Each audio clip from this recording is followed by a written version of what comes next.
Hello there guys, in this video I will show you how to add pictures to a TikTok video.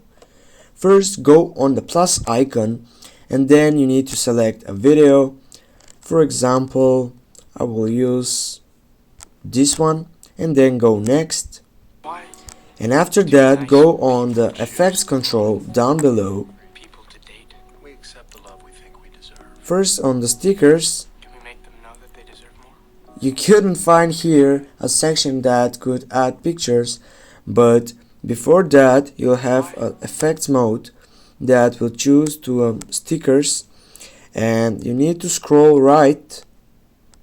Now you couldn't find an option that could bring you to add pictures.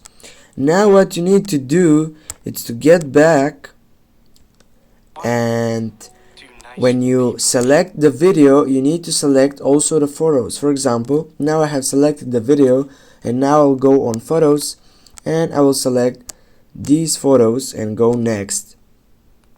And now guys, as you can see, I have selected pictures and I have added pictures on my video. As you can see right there, yeah. Now guys, you know how to add pictures to a TikTok video. Thanks guys for watching. Don't forget to hit that like and share the video.